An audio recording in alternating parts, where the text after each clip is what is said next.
Hello, good morning and welcome. It's Wednesday, May the 21st. I'm Anne McElvoy from Politico. And I'm Sam Coates of Sky News. Welcome to Politics at Sam and Anne, the podcast that gives you everything you need to know about the day ahead in British politics in under 20 minutes. And if you'd like us in time for your commute or on the way to the gym, just hit follow in your feeds and we will automatically pop up at 7:45 every day. And today is the day when Keir Starmer and Rachel Reeves both find themselves challenged on whether they've got their strategy right. Angela Rayner has been setting out her plans for higher taxes in a move that could find favour with those on the left of her party, a memo that has mysteriously found its way to the front page of the Daily Telegraph this morning. I think it probably winged its way there pretty fast. The entire approach to reform is being examined in a piece we'll be talking about a bit later by a little-known figure at Sky News called Sam Coates. Also this morning, there's inflation likely to be up, although peak inflation in the next few weeks and months, it will be a bit lower than analysts thought it was going to be. So actually mixed news, not all bad for the Chancellor. But on the subject of prices, Anne, now I don't want to worry you, but the lead story this morning on Bloomberg is oil surges on report Israel is preparing to strike Iran. And that's off the back of a CNN report that US intelligence suggests Israel is preparing a major potential strike on Iranian nuclear facilities. They did add, it's not clear whether Israel's leaders have made the final decision, but we do know they have been in close contact with America, with the Pentagon and with Donald Trump. So we could be braced for even more turmoil in the Middle East. It all comes as the UK joined in global efforts to put pressure on Israel over Gaza, the Times leading on news that Britain is preparing to impose sanctions on senior members of the government, including the finance minister and the national security minister, also after suspending trade talks with Israel. We'll have more on that in a bit. It's PMQs today when the UK-EU agreement is certain to come out. It's count the change on that as ministers are coming under pressure to explain the consequences in more detail. We talked about the Tory response yesterday. Sam, was it right to oppose it outright, or better just to say that it was a bit inadequate, a bit of a skimmed deal? Fisheries are still looking like the flashpoint there. The Environment Secretary, Steve Reid, calling it a reasonably good deal in a committee yesterday, which, yes, salesmanship at 100%, but bringing, I think, to mind that after the hype of that summit, all the stuff about turning the page in a new era, etc., there is quite a lot of looking into the ruins of it and responding to criticism, as Steve Reid was there, from fishery groups. I noticed that the Youth Mobility Scheme, which was rebranded as an experience on Tuesday, is back to being called what it will be if it ever happens. The Prime Minister's spokesperson saying it will not allow dependent family members of those arriving as part of any sort of experiential mobility scheme to be a condition there for Britain in negotiations. All of that suggests, Anne, that we're past peak reset. Anyway, let's start with that memo on the front page of the Daily Telegraph. And now it's a note from Deputy Prime Minister Angela Rayner to Chancellor Rachel Reeves suggesting 8 tax increases to raise cash, about £3 to £4 billion in cash. Now, if you are a cabinet minister and you set down a series of proposals that are firmly and squarely in the other cabinet minister's brief, that's a challenge. It just always is, always will be, always has been. And if you are directly challenging the Chancellor on the central sort of strategic direction that they have set, that is always going to be controversial as well. And that is why it feels unsurprising this morning that this memo from Angela Rayner to Rachel Reeves has made its way into the public domain. It's jam-packed full of ideas that perhaps were not hugely likely to be implemented if Rachel Reeves had left up to her own devices. But we are told on the front page of the Daily Telegraph that this reflects a feeling by the Deputy Prime Minister that she is slightly wearily growing tired of having to endlessly defend Rachel Reeves Austerity-lite would be one way of putting it. According to some people in the Labour Party, actually public spending is rising, but it nevertheless requires difficult decisions in some government departments, including Angela Rayner's own department of local government and housing. What's your initial reaction to this memo? The thing that stands out to me is, why did Angela Rayner go to the trouble of getting this memo together, getting all that information for, as you put it, a jam-packed memo, which is in essence an alternative strategy on tax raising to that of the Chancellor by the Deputy Prime Minister, no less. One MP close to Rachel Reeves said to me last night, this is being discussed in Cabinet endlessly.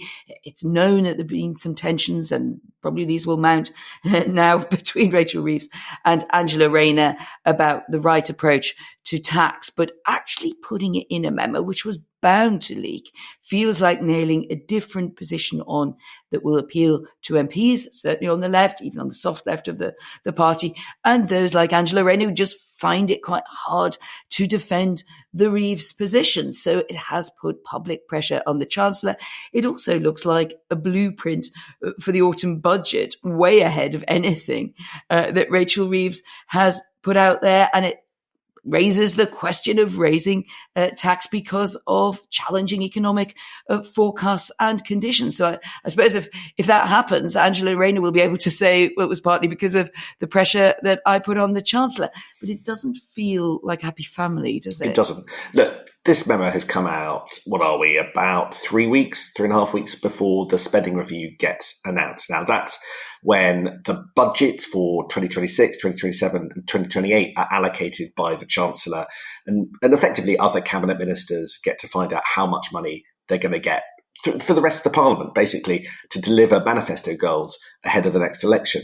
And I know that there is deep concern inside Angela Rayner's department that they're going to be squeezed again. Remember, the spring statement, Rachel Reeves reduced the overall envelope, the overall rate of growth of public spending to just 1% from 1.3%, I think it was. And the consequence of that is that there's less to go round, and the health service will swallow up more, and defence will swallow up more. And so areas like councils and housing will get less. I was told by a very senior figure in Angela Rayner's department that they will only meet the 1.5 million homes promise if they get a generous settlement in the spending review. Will you hit the target? That's all down to Rachel Reeves, I was told in the last fortnight or so. In other words, Angela Rayner is facing the prospect of having too little cash to deliver one of the government's flagship promises. So she is telling Rachel Reeves, in the context of this spending review, I think as well, raise more money. And I think that's one of the key bits of context for this. Assuming, of course, that Angela Rayner stays in charge of delivering that big housing plan, because there is scuttlebutt around in Whitehall that might be moved out of Angela Rayner's brief. We know that we're looking at some sort of recombobulation of roles over the next few months, although Number 10 will keep ruling out. I don't know if they are with you as much as with me, but I keep hearing, no, there's going to be no reshuffle. But at the same time, there does seem to be quite a lot of work going on the more organisational side. I imagine Angela Rayner, as we've seen, she's clearly a fighter, isn't she? She would fight tooth and nail to maintain control of that centrepiece, because that then also allows her to put this kind of pressure on the Chancellor, saying this is what we need. We need to change tack in order to get enough money through the door to deliver it. I can predict nothing else except that it's going to get more dramatic, that one. No, I'm told that there is some kind of memo, I think maybe by an outside organisation, that's been flying around government with this proposal that to strip out housing from Angela Rayner's department. On one level, it's a massive brief, so you can see a logic for it, but it would be such a downgrade to Angela Rayner's prestige. And, things like the planning bill was something that she was the face of, that it would be seen as a big tweak to her tail if that happened. So there's a lot of politics in a lot of directions in all of this. But there's also Rachel Reeves politics. Rachel Reeves didn't do the best of jobs of binding in even cabinet ministers when she first set out her fiscal rules, her borrowing plans, the things that are constraining all sorts of government spending. And I think effectively what you're getting around the cabinet table is that coming back to bite her. I'm not saying, I just want just a caution on leaks. People often assume that they can guess who leaked a memo. I've done plenty of leaked memos before. Absolutely do not assume that Team Rayner handed out this memo. Sometimes it's somebody with a hostile intent towards them by publicising ways in which Angela Rayner is being disloyal. That's another motive, plausible motive for what's going on. There are all sorts of reasons why these things happen.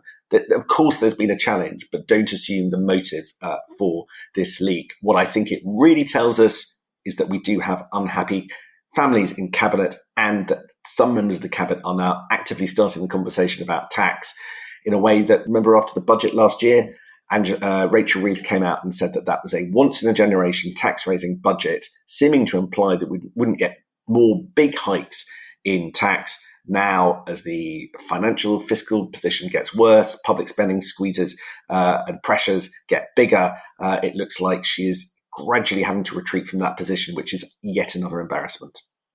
Speaking of big strategic challenges to the direction of the government, also the opposition, you've been doing a bit of work on reform, Sam, and a question I suppose that's been on our minds on this podcast and for a lot of people around politics. How do you deal with reform if they are targeting you, whether you're the Tories or Labour? Do you move closer to being reform-lite-ish, or do you front up reform and say that this is really bad for the country, this is never going to work, and if so, what's that message look like? And so what are you reading into that? Look, from this morning on Sky News, we're rolling out the results of almost a month's work of work that I've been doing, a deep dive into data and having some conversations about Labour's approach to reform, right?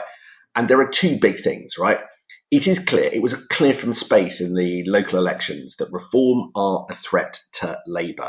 Look, 72 of the 77 Labour-held seats that were covered by local elections would go in an instant if we got anything like the swing that we saw in the local elections. The polling tells you that. The fact that reform are second in so many different Labour seats mean that Labour MPs are feeling the heat. And there's sort of no doubt that this is a very real challenge. But the question is, has Keir Starmer's shift to sort of try and appeal to reform-leaning voters, is that the right answer to this? So, of course, he has junked some of the Green plans. He has cut international development spending. He's talked about an island of strangers, right? All of this is kind of designed, I think, in order to try and stop the flow of voters from Labour to reform. But the big thing, and that we emphasise on Sky this morning, is really there aren't any, or there isn't a substantial number. Labour has lost half of its voters since the general election, according to polling, but only 46% of voters who backed Labour still back Labour. But only 6% of them, a tiny number, are going to reform. Many more, 3 times more, are going to parties in the liberal or left wing of our political spectrum. 12% would go to Lib Dems, 9% to the Greens, and then other sort of people who don't know, stay at home, handful of other parties, don't want to say, won't vote, is 22%, right? So Keir Starmer seems to be chasing after people he might lose on his right flank, but massively at the expense of people draining away on his left flank to Liberal Democrats and the Greens. It was quite an interesting question that YouGov asked, and that was just of Labour voters, who might you possibly vote for in the future? And while 11% of Labour voters might one day be open to voting reform, 70% are at risk of maybe going to the Lib Dems or Greens one day, 7 times the threat from reform. So I think that there is a danger at the hardening of Keir Starmer's language, at the electoral coalition he assembled for last year's general election that delivered him a landslide. Yes, the threat from reform is real, but being Nigel Farage light, as some people see some of the things he's done, absolutely, probably, according to this deep dive on the data, causes more harm than it has benefits.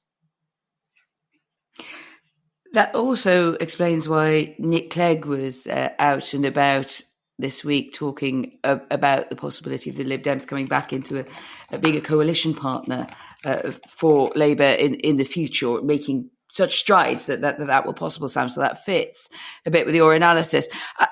Just a challenge for me would be, or a question for you really would be, I'm going to channel my inner Morgan McElvoy does McSweeney, which is, if what you're saying, yeah, and obviously you're taking a snapshot and you've got really interesting and sort of deep dive analysis on what that means and what that would mean in individual seats, which I do recommend to everyone because it's fascinating if you like the nerdier bits of the electoral map there via Sam.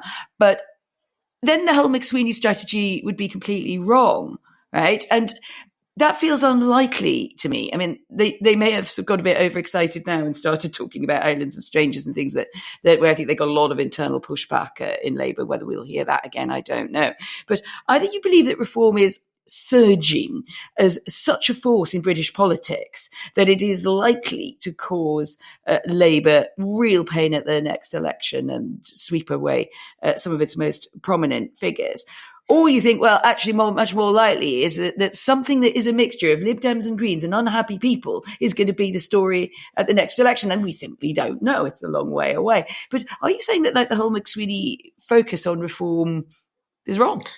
There are a lot of people in Labour who are asking that question. This, by the way, the public iteration of what you see on Sky News today is the big debate inside government at the moment, inside the Labour Party.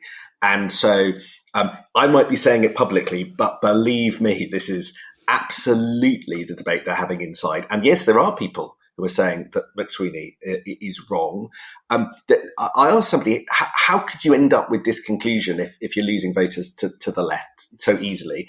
They said, well, it's the consequence of spending too much time listening to focus groups rather than looking at the data at a sort of overall level. You get the sort of the urge to pull in a more reform direction if you hold these focus groups of people who are wobbling in a reform direction, but the data it just takes you to a different place. I actually have in the last couple of days seen a bit of a shift in strategy. Notice how Keir Starmer has suddenly started saying Nigel Farage and reform is our main opponent at the next election. Because I think the one thing that might then, they hope, reassemble that coalition is fear of Nigel Farage.